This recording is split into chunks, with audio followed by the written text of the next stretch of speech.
Hi everyone, and today is day 67. Today we are going to learn 651 to 660 word from WordPalm Easy Dictionary. Welcome to my channel Education Facilitator. मेरा नाम Joyce है और अगर आप लोग new हैं तो इस चैनल को सब्सक्राइब कीजिएगा क्योंकि मैं यहाँ पे डिफ़िकल्ट वर्ड्स को कंटिन्यू कर रही हूँ। तो अगर आप लोगों को अपनी वोकैब सेशंस अच्छे करने हैं तो यहाँ पे मैं जो WordPalm Easy डिक्शनरी है उसको एक्सप्लेन कर रही हूँ काफ़ी समय से। So let's begin. Today's first word is querulous. What is it? It is querulous. ये क्या है? Parts of speech में हम क्या कहते हैं इसको? ये एक एडजेक्टिव है जिसका अर्थ क्या होता है? इसका अर्थ होता है चिड़चिड़ाने से, दुखी होने से, कुड़कुड़ाने से, या आप कोई विलाप कर रहे हैं ना। दुखी का मतलब वही, लैमेंटिंग का मतलब ये होता है विलाप करना। Plaintiff, grumpy, short tempered. Short tempered मतलब जो छोटी छोटी बातों पे एकदम से गुस्सा हो जाता है। He was also petty, unreasonable, querulous and mean. और वो किस तरह का व्यक्ति था?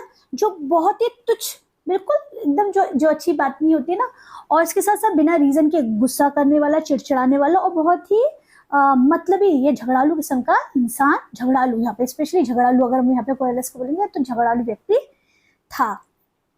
They go in for querulous and disputation argument. और वो बहुत ही विचित्र तरह का और बहुत ही आर्गुमेंटेटिव, जिसमें बहुत ही झगड़ालूपन हो, उस तरह का वाद विवाद करते हैं।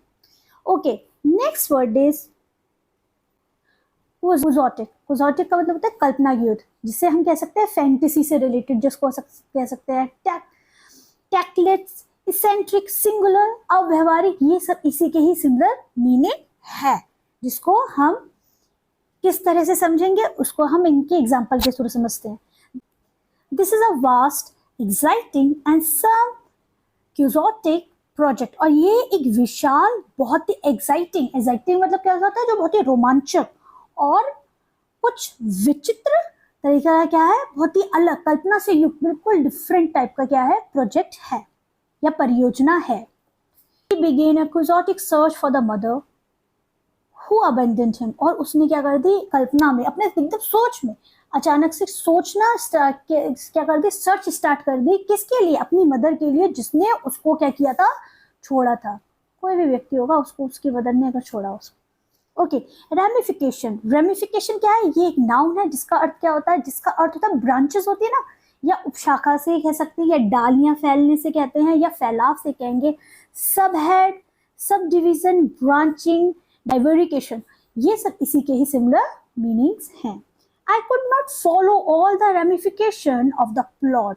मैं जो प्लॉट था उसके सभी जो सारे उसके एस्पेक्ट या उसकी सारी शाखाएं थी, उनका क्या नहीं कर सका? उनको फॉलो नहीं कर सका। These changes are bound to have widespread social ramifications. अच्छा, अभी यहाँ से सुनिए। यहाँ पे सोशल रेमिफिकेशंस का मतलब क्या होता है? सामाजिक प्रभाव, बिल्कुल फैलाव में होना। तो इन तरह के जो चेंजेस का पूरा व्यापक रूप से समाज में इसका प्रभाव होना क्या है? निश्चित है, कंफर्म है। Okay, 654,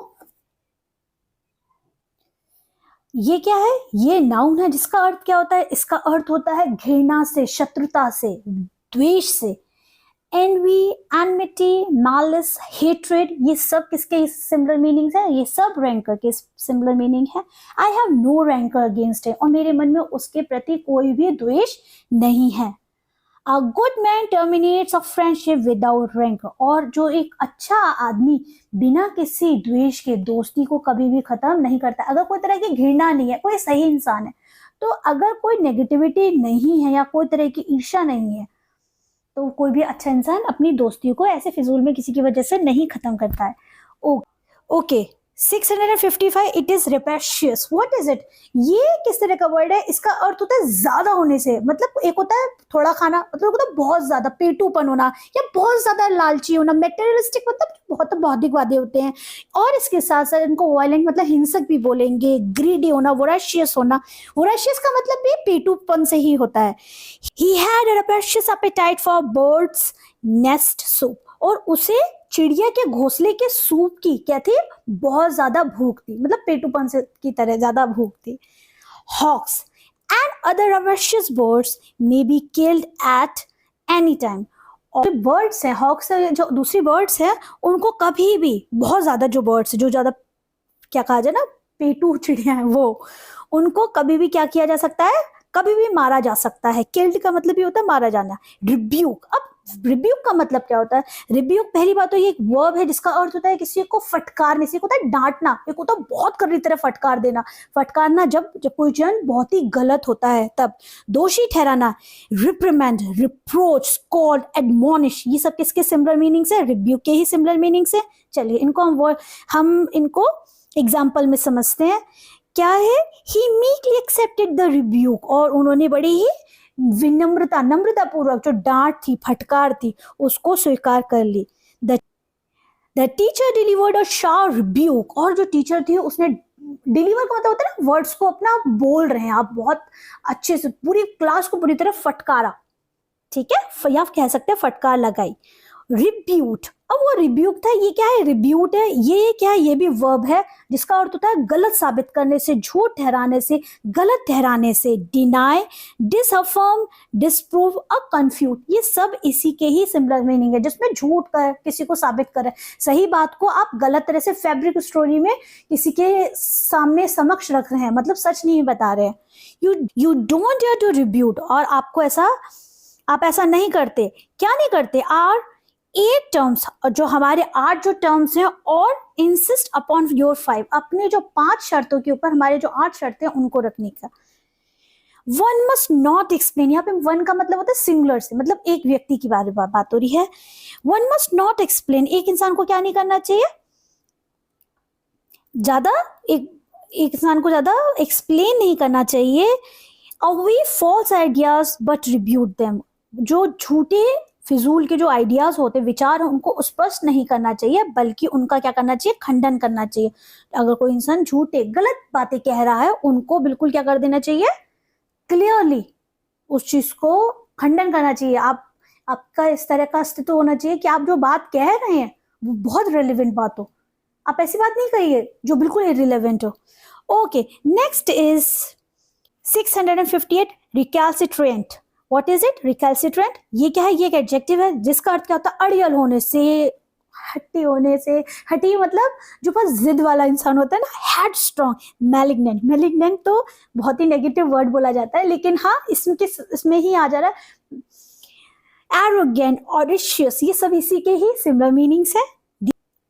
There were hopeful sign from one recalcitrant state, और एक किस तरह के, एक क्या कहते हैं, एक जिद्दी स्टेट से, या कहते हैं एक अड़ियल स्टेट से, राज्य से थोड़े से किस तरह के आपको साइन मिले? आपको आशा के होपफुल साइन मिले हैं। मतलब राज्य की बात हो रही है तो नो डाउट जो वहाँ की अथॉरिटी है उसकी बात हो रही है। डोंकीज आर रेप्यूटेटेड, और जो गधे होते हैं, जानवर, वो क्या होते हैं? Reputed to be the most recalcitrant animals, और वो किस तरह के होते हैं? वो बहुत ही अड़ियल स्वभाव के होते हैं। जो गधे होते हैं उनको बोला जाता है कि वो इस चीज में रेप्यूटेटेड बोला जाता है, यहाँ पे उनको सबसे ज्यादा अड़ियल जानवर कहा जाता है उनको। Now it is recant. Recant क्या है? ये एक वर्ब है जिसका अर्थ होता है तर्क करने से, त्याग करने से, अपने वचनों को वंचित करने से, सेक्रीफाइस करने से, info, argue, deny one self, ये सब किसके सिमिलर मीनिंग्स है? रिकेंट के ही सिमिलर मीनिंग्स है। They could not make him recant, और वो उसको क्या नहीं कर सके? मुकरने पर मजबूर नहीं कर सके। Okay, it is the last word, it is reciprocal. Reciprocal क्या होता है? जहाँ पे म्यूचुअल होता है, मतलब आपस में एक दूसरे के साथ, पारस्परिक, आपसी, म्यूचुअल, फ्रेटर्नल, इंटरनेसाइन, ये सब इसी के ही सिमिलर मीनिंग्स है। Our relationship is based on reciprocal respect, ये बात सच है। कोई भी रिलेशनशिप होता है, चाहे वो दोस्ती का हो, चाहे वो आपकी फैमिली में हो, चाहे कोई भी रिलेशनशिप हो, वो आपसी रिस्पेक्ट सबसे इंपॉर्टेंट होती है। लव से ऊपर होता है रिस्पेक्ट, तो ये बहुत जरूरी भी है। You can make this a reciprocal arrangement, और आप इसे एक पारस्परिक व्यवस्था बना सकते हैं। तो आज फिर से 10 वर्ड्स कंप्लीट किए। अगर आप लोग न्यू हैं इस चैनल पे, और अगर आपको इस वीडियो के थ्रू मदद मिली हो, तो वीडियो को ज़रूर लाइक, शेयर, सब्सक्राइब कीजिए, और मुझे सोशल मीडिया पे, स्पेशली टेलीग्राम पे आप मुझसे ज्वाइन कीजिए। अपने सुझाव देने के लिए कमेंट बॉक्स है। एंड आज के लिए बस इतना ही। Have a nice day.